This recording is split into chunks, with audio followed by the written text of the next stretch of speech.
Okay, y'all. This family tree is getting more and more complicated as we go along. And I don't know how much further I can go without looking up an official family tree.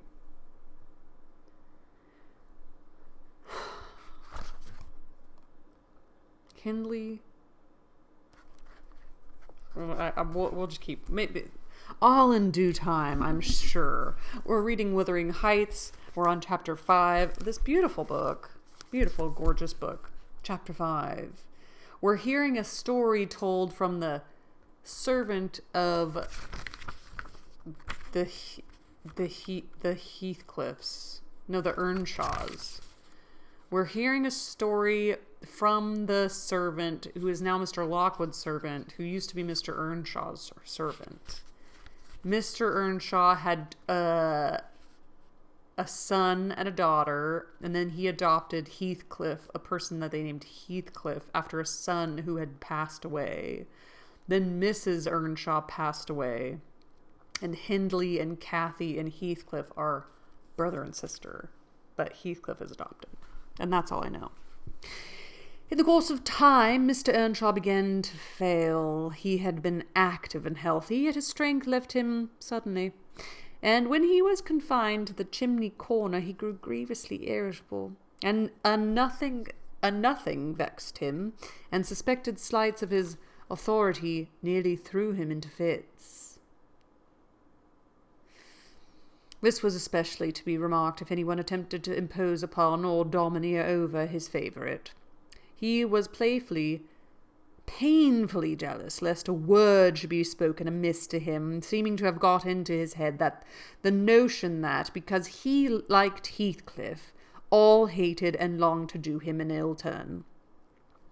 It was a disadvantage to the lad, for the kinder among us did not wish to fret the master, so we humoured his partiality, and that humouring was rich nourishment to the child's pride and black tempers.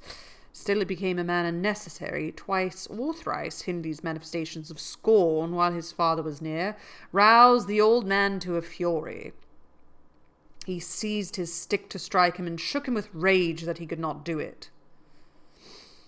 At last our curate, we had a curate then, who made the living answer by teaching the little Lintons and Earnshaws and farming his bit of land himself. He advised that the young man should be sent to college, and Mr. Earnshaw agreed, though with a heavy spirit, for he said Hindley was not and would never thrive as where he wandered. I hoped heartily we should have peace now. It hurt me to think the master should be made uncomfortable by his own good deed. I fancied the discontent of age and disease arose from his family disagreements, as he would have it, that it did. Really, you know, sir, it was in his sinking frame. We might have got on tolerably notwithstanding, but for two people, Miss Cathy and Joseph the servant. You saw him, I dare say, up yonder. Maybe it's some sort of a northerny type. No, we're gonna just... He was, and is yet, most likely, the wearisomest, self-righteous Pharisee that ever ransacked a Bible to rake the promises to himself and fling the curses on his neighbours. By his knack of sermonizing and pious discoursing, he contrived to make a great impression on Mr. Earnshaw, and the more feeble the master became, the more influence he gained. He was relentless in worrying him about his soul's concern, and about ruling his children rigidly. He encouraged him to regard Hindley as a reprobate. And night after night he regularly grumbled out a long string of tales against Heathcliff and Catherine, always minding to flatter Earnshaw's weakness by heaping the heaviest blame on the latter. On Catherine, yikes. Certainly she had a ways with her such as I never saw a child take up before. And she put all of us past our patience 50 times and oftener in a day. From the hour she came downstairs to the hour she went to bed, we had not a minute's security that she wouldn't be in mischief. Her spirits were always a high water mark, her tongue always going, singing, laughing, and plaguing everybody who would not do the same. A wild wick-slip she was.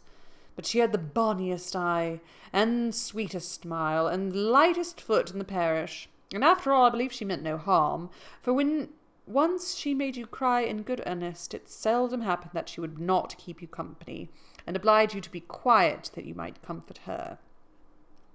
She was much too fond of Heathcliff. The greatest punishment we could invent for her was to keep her separate from him, yet she got chided more than any of us on his account. In play she liked exceedingly to act like the little mistress, using her hands freely and commanding her companions. She did so to me, but I would not bear slapping and ordering, and so I let her know. Now, Mr. Earnshaw did not understand jokes from his children. He had always been strict and grave with them, and Catherine, on her part, had no idea why her father should be crosser and less patient in his ailing condition than he was in his prime. His peevish reproofs awakened in her naughty delight to provoke him. She was never so happy as when we were all scolding her at once, and she defying us with her bold, saucy look and her ready words, turning Joseph's religious curses into ridicule, baiting me, and doing just what her father hated most, showing how her pretended insolence, which he thought real, had more power over Heathcliff than his kindness. How the boy who would do her bidding in anything, and his only when it suited his own inclination. After behaving as badly as possible all day, she sometimes came fondling to make it up at night. "Nay, Cathy," the old man would say, "I cannot love thee. Thou'rt worse than thy brother. Go say thy prayers, child, and ask God's pardon. I doubt my mother and I must rue that we ever reared thee." That made her cry at first, and then being repulsed continually hardened her, and she laughed if I told her to say she was sorry for her faults, and begged to be forgiven. But the hour came at last that ended Mr. Earnshaw's troubles on earth. He died quietly in his chair one October evening, seated by the fireside. A high wind blustered round the house and roared in the chimney. It sounded wild and stormy, yet it was not cold, and we were all together. I a little removed from the hearth, busy at my knitting, and Joseph reading his Bible near the table, for the servants generally sat in the house then, after their work was done. Miss Cathy had been sick, and that made her still. She leant against her father's knee, and Heathcliff was lying on the floor with his head in her lap. I remember the master, before he fell into a doze, stroking her bonny hair. It pleased him rarely to see her gentle, and saying, "Why canst thou not always be a good lass, Cathy?" And she turned her face up to his, and laughed, and answered, "Why cannot you always be a good man, father?" But as soon as she saw him vexed again, she kissed his hand, and said she would sing him to sleep. She began singing very low, till his fingers dropped from hers and his head sank on his breast.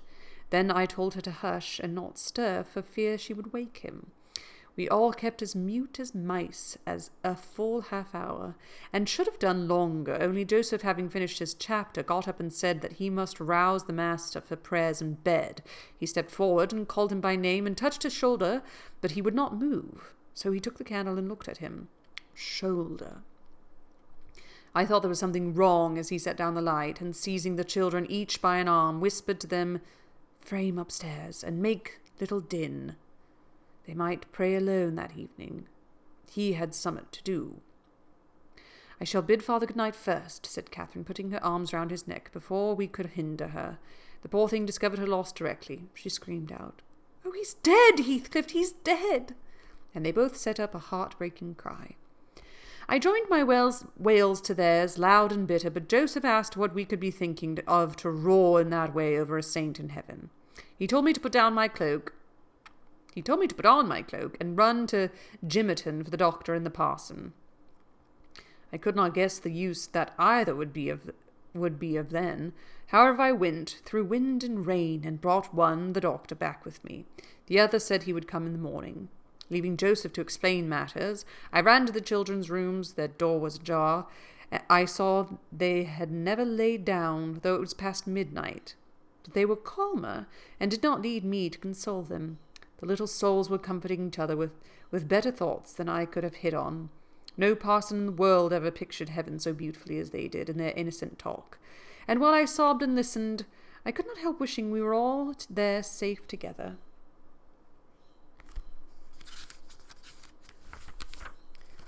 Death already by the first chapter, huh? Well, there you have it. A nice short and sweet chapter for the day. Take care of yourselves. Chapter 5 done of this beautiful book.